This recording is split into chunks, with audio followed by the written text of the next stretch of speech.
where we begin tonight with a trip to the United Arab Emirates. A small nation on the Persian Gulf, the UAE is in many ways a rare Arab beacon of Western values. It's an American ally with a burgeoning capitalist economy and an increasingly international outlook, as evidenced in sports by the all-star field it annually attracts for golf's Dubai Classic.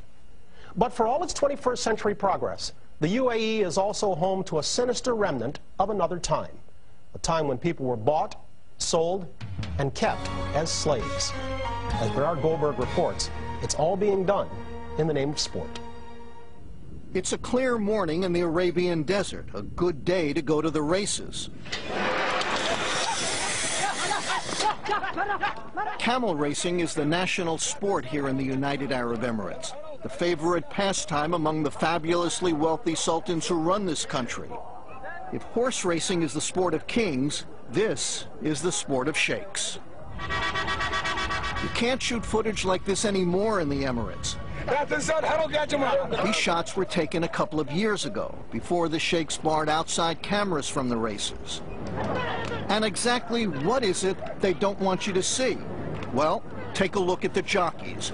They're not grown men like in American horse racing, but small boys. The smaller the boy, the faster the camel. And they're not locals either, but foreign boys, brought here by smugglers in the human cargo business. Many of these boys have been kidnapped from their homes in Pakistan and Bangladesh. Others simply bought from their desperately poor families for as little as $500, so they can race for the pleasure of the sheikhs, who bet money, cars, even gold on the races. There's a word we've heard for boys like these, a word you don't normally hear in the 21st century. Are these children slaves? Definitely.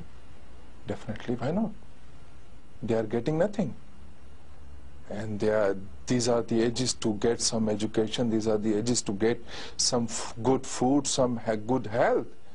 And they are getting nothing. Ansar Bernie is a human rights advocate from Pakistan who has made dozens of secret visits to the desert stables where the jockeys are kept. He's seen how the boys live and work, which is why, so far, he snuck over 100 of them out of the camps and out of the country. What do they tell you? The atrocities. They will say, please take us away from here. Take me with you. Take wherever you would like. Take me from here. This is a story about child slavery that the sheikhs who rule this land say does not exist. The United Arab Emirates, or UAE, is a small oil-rich kingdom overlooking the Persian Gulf. And on paper, they don't have child camel jockeys here anymore. In 1993, under pressure from the West, the sheikhs banned the use of jockeys under 15 years old and 100 pounds, a ban they reinforced in 2002. But that's only on paper. When we began investigating this story a few months after the latest ban, an early morning trip to the races revealed young boys everywhere. They were getting ready to race until the authorities spotted the camera crew. Then it became clear that the only ban the police were enforcing here was the one on cameras. Cancel. No. علي من الشرطة أنا ما قد دخلت أنا من هذا خلونا على كيفه هو عيال يصبر عيال حق يصبرون عيال حق واقفين لك يصبرون الباص شال شريط خلا مخبر شال شريط خلا مخبر منو هذاك عنده. So to find out just what was going on in the world of camel jockeys, Real Sports took a trip into the Arabian desert. We went with Ansar Bernie as he visited the camel tracks and stables, plotting his next rescue.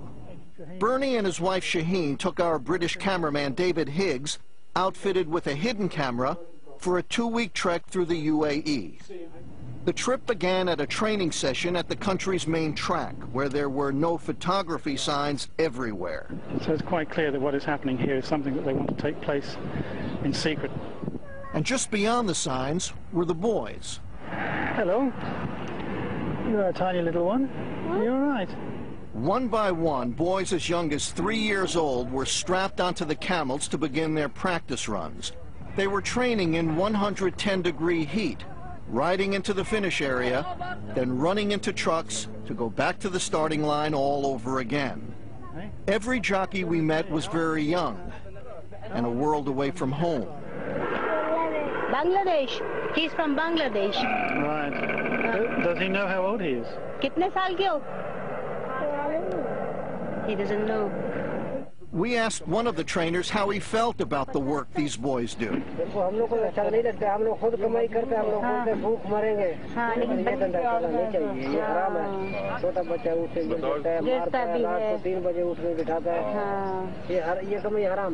But for these boys, the only thing tougher than a day at the track is a day at home. Just down the road from the palaces of the Sheikhs are the desert camps where the boys are kept. These camps are quite a bit more like a prison camp than a place for children. The camps often have no furniture and no electricity, but they do have plenty of barbed wire, just in case the boys get any ideas. And behind the locked gates, you can see them doing every kind of dirty work. So he's clearing up the camel dung. When we met Salim, a camel jockey since he was just 3 years old, he was boiling tea for his masters. Boys like Salim, we were told, are virtually starved to keep their weight down for racing. Oh. They can't take anything, only this biscuit and water and nothing. This trainer agreed to tell us about how the boys are treated. We're hiding his face to protect him from possible repercussions. If a boy grows above 50 pounds, the trainers decrease his food. And if he's already not eating, they make him work to lose weight. As for shelter,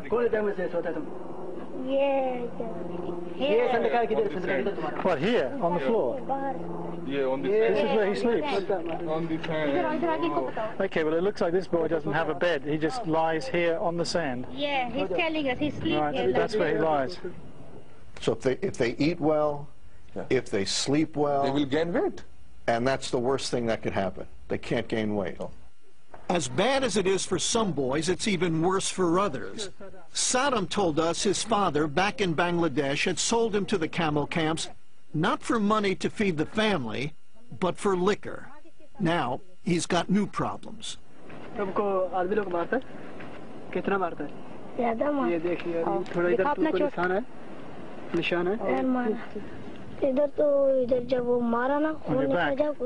we see? Yes, cause when they hit him and he has lots of bleeding. Oh my goodness. Yes. और ये क्या है? ये चोट कैसे? ये क्या लगा? हाँ. This one is Yeah. he pick him off the ground and throw him on the ground. It's how they keep the boys in line, the trainer told us, and he showed us just how brutal that training can be.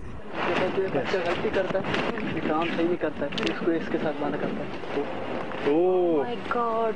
Whenever they're not happy with the child or he makes a mistake, they would tie him with Tie him to the chains. And after he's chained up, the boy is hit, sometimes with his own camel whip. We asked the trainers at this camp if all the boys get this treatment.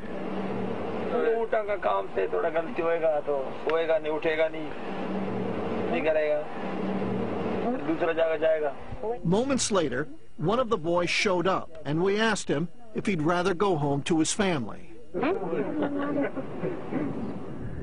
When this child first came, he was crying for his mother. So the owner said to the trainer, tie him up with rope. He would hit him and say, stop crying. There's no other option for you. Heading to the capital, Abu Dhabi, Ansar Bernie stopped off at the Pakistani embassy, where he learned of one boy who had been sent home just days earlier, in a box. A boy died last week. He's about 5 or 6. He fell down from the camel. So he was trampled by the camels. And we know, in fact, that he fell off the camel several times before eventually he fell off and was trampled to death. Before we left, we made a final unannounced stop and walked in on 3 trainers and a few small jockeys, all sleeping together. We were told that 2 of them are, quote, lovers. The big boy Yes. was on the top of the young one. See, the trainers have sex with these kids. And these children know they don't have anyone with them to protect them. They will have sex with the kid, and then they'll tell him, listen here, you bastard. If you tell anyone, I will kill you right here. And it's all happening at camps and tracks run by some of the wealthiest people on earth. The ruling families are in charge of the racing industry. Yes. They run the tracks. Yes. They own the camels. Yeah. Do they own the camps with us? Yes. But if the children are slaves, there's no escaping this. You're saying the rulers of the United Arab Emirates, the Sheikhs, Yeah. are the slave traders. Sure. They are. Those who are doing it, they are involved in slave business. They are. The track where we found these boys is run by the royal family of Dubai, the richest of the Emirates. It's the playground of the Crown Prince, known around here simply as Sheikh Mohammed. He's one of the richest and most powerful men in the Middle East, a man whose love of racing stretches far beyond the Arabian desert. Horse racing fans know Sheikh Mohammed as the man who had entries in 4 straight Kentucky Derbies a couple of years ago. Closer to home, he's spent untold millions in pursuit of camel racing glory. His family's complex includes a camel hospital, where his camels get the finest medical treatment, while new, faster ones are genetically engineered. These pampered animals train with the best equipment and cool off with daily dips in their very own pools. It's a life of luxury the camel jockeys will never know. So the camels eat better, they live better. If they get sick, they get better treatment. Very better than the young boys. Yeah, because according to these sheikhs, these camels are very expensive, but not the human beings, not the children. Yeah, the boys are $500. Yeah, and the camels are in millions. And if you believe the sheikhs, everything we saw in the desert was just a mirage.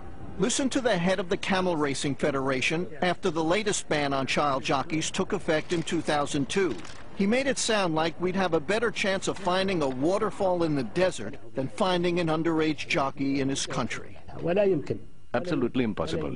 Absolutely impossible. Absolutely impossible to find a jockey who is below 15 years of age. And it will never, never happen. I totally dismiss this argument. This is impossible. But by the time the trip was done, Ansar Bernie had a long list of boys he hoped to sneak out of the camps. It was just a question of where he would take them. Some of these boys, after all, were too young to tell him anything at all, least of all, where they might have come from.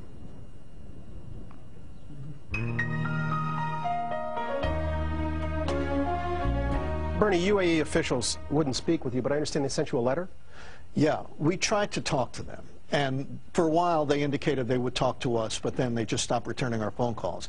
But we did get a letter from them just a few days ago. And the letter basically says, we're against this kind of thing. It's against the law in our country. And do you remember the scene in Casablanca where the policeman says, gambling? I'm shocked. Well, this is basically the Casablanca defense, that they're shocked that this is happening in their country, and they are adamantly, they say, against it. That age ban of 2002, was it ever really in effect, or was it always just a guise? It was always on paper.